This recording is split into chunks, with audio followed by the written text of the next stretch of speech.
Welcome back to the podcast. We are here August 31st. Summer is almost over, and we had a great weekend. This is going to be the recap of UFC Fight Night.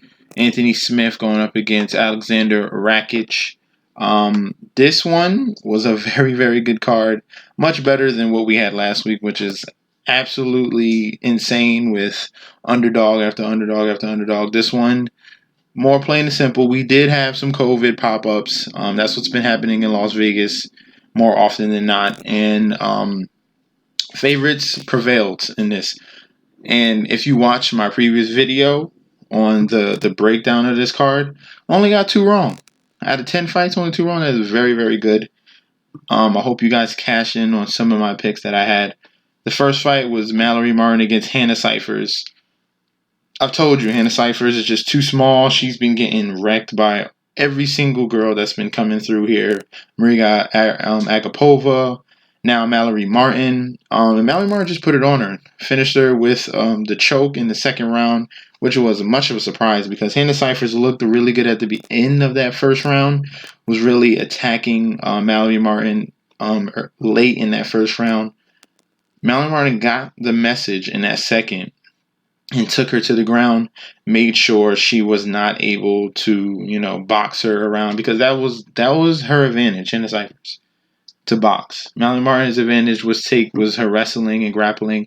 She took it to the ground finally, she realized, and got the W. That was a very smart move to do because you were looking pretty bad in that first round. And I was questioning like, oh wow, we got an upset already?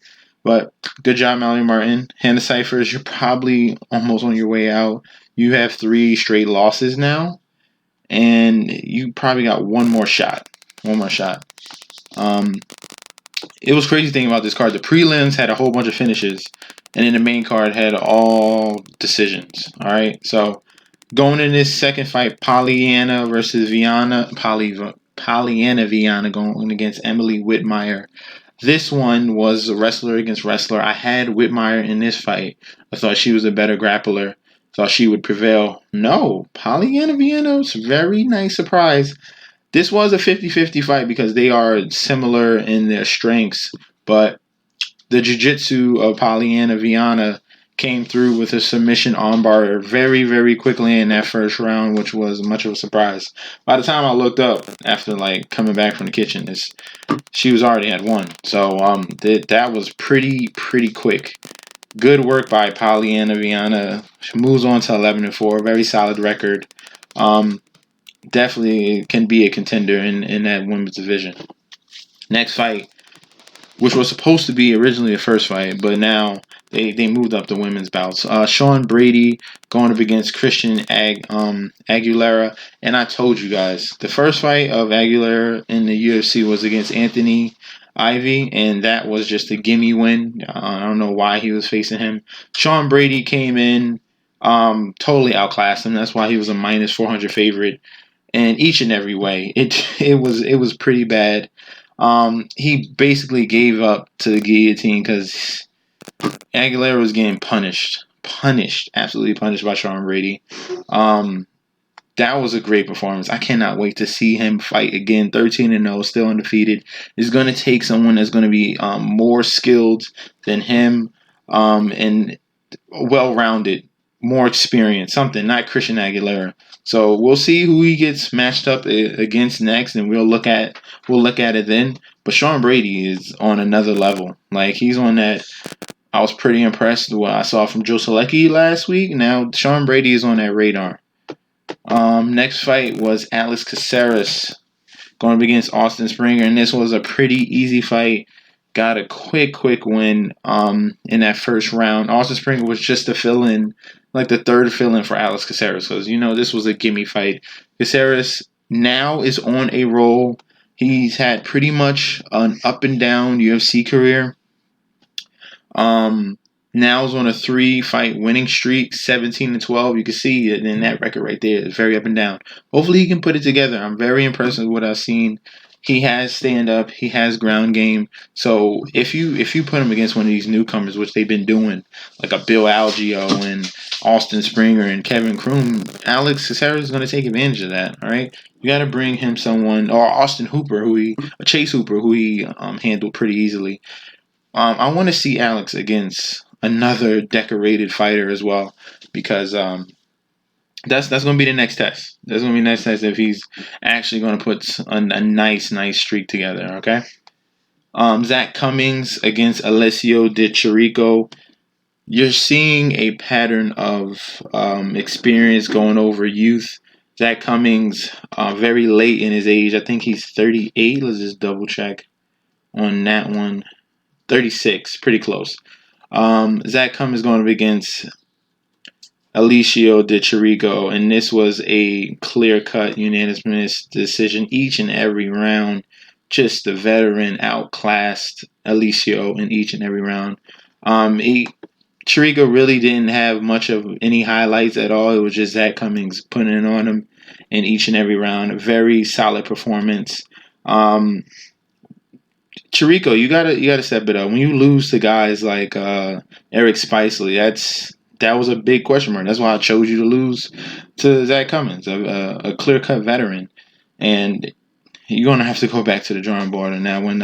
Zach Cummings, who was almost nearly, out of the UFC because of age, he put it on you in each and every single round.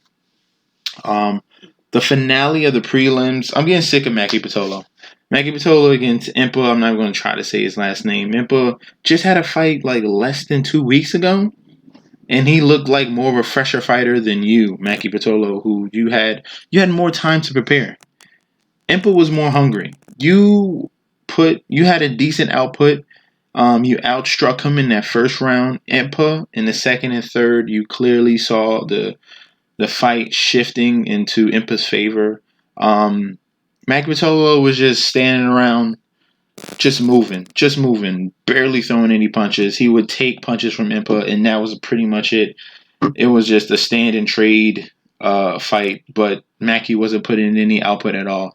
Impa was the aggressor. He dominated the octagon and controlled it, especially in the middle, and forced Maki Pitolo to the fences. You're done. You're done, Maki Pitolo. You asked for this quick turnaround, and Dana tried to give you a decent up and comer that doesn't have any experience, and you still couldn't show up.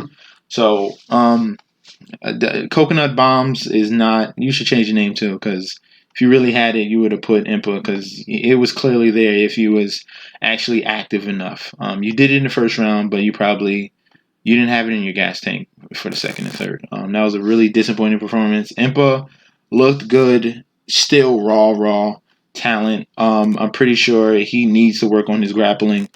Right now, he's just showing me boxing skills. I wish Maki Pitolo actually did some takedowns, but he's a one-dimensional fighter as well. We're moving on to the next one, Ricardo Lamas against Bill Algeo. This one was a whooping from start to finish. Ricardo Lamas, the veteran, he still got it.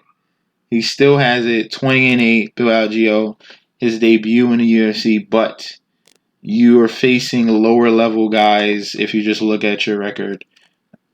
Just facing lower level guys all around in CFF and Rise and Ring of Combat. Like this, you're not beating Ricardo Lamas, who's faced the top tier in the division. Like, this wasn't a good matchup at all. This was a very easy win, and I hope people recognize that and cashed in on it. Okay. This card was very easy. We had a crazy card last week. This one was very easy to cash in on. Alexa Grasso going up against Ji Yoon Kim. I told you, this was a gimme from Dana White to his best friend, Alexa Grasso. Boxing, striker versus striker. This is what she needed. Obviously, she's been improving on the takedown defense, but this fight was definitely her get up in this flyweight division just to get a win and then move on and see who else she can fight next. This was the gimme fight. She outclassed her in all 3 rounds. Kim put up a nice fight, but Grasso the technique, the crispness in her striking was definitely there, and she got the W. All right. Next fight, co-main event, was Neil Magny against Robbie Lawler, the legend, the former champion, and this was Robbie Lawler's funeral because you need to. It's over for you. It's done. You didn't have it in you. I told you this was a mismatch. The range that Neil Magny presents. He beat you on the ground. He beat you standing up. This was pretty bad. I wish they would have called it, but you just were, game for the ass whooping of your life. And Neil Magny dragged you up and down that octagon. This was a very convincing win. Neil Magny was trying to get a knockout because he's not much of a knockout guy. He wants a knockout on his resume. Robbie Lawler was able to withstand that, and the ref didn't call it. Neil Magny, very, very strong performance. You're probably going for a top 5 now. Probably going maybe for a title very soon. Very good performance. And then Alexander Rakic against Anthony Smith. This is another person who needs to question his UFC career, Anthony Smith. Rakic kicked the shit out of you. All leg kicks. In the first 10 seconds, this fight was over. It was just leg kick after leg. And it was like ringing leg kicks like thunder. Just Rakic is an absolute monster. And then this is supposed to be striker versus striker. Anthony Smith had the grappling advantage because he has a background in jiu-jitsu. Alexander, after he kicked you for like 20 seconds, went into your worlds and out-grappled you for 3 rounds pretty much. This makes Alexander Rakic a whole nother type of weapon just to prove to people that he does have the grappling and the wrestling to compete with the top tier fighters in the light heavyweight division. This was an impressive performance from Alexander Rakic. From beginning to end, the leg kicks, it was beautiful. It was beautiful. I cannot wait to see him in his next fight.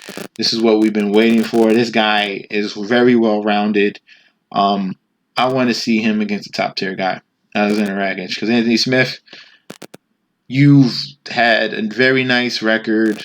You've faced some top tier guys. You're 33-16, and you're still kind of young. You're still young, but it's not. You don't have it no more. And that was really bad. That was really bad. We're looking forward to Rakic, Magny, Alexander Caceres, and Sean Brady coming up. This was a very solid card that they put together. Dana White, very good job. We're going to be looking forward to next week's. What's next week's? Let's go back to the Fight Center.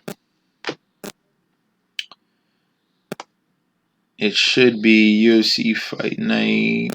It should be Overeem, right? Yeah. So we got a heavyweight as the main event against Sakai. This is going to be very good. This is what we're going to be looking forward to. UFC Vegas 9.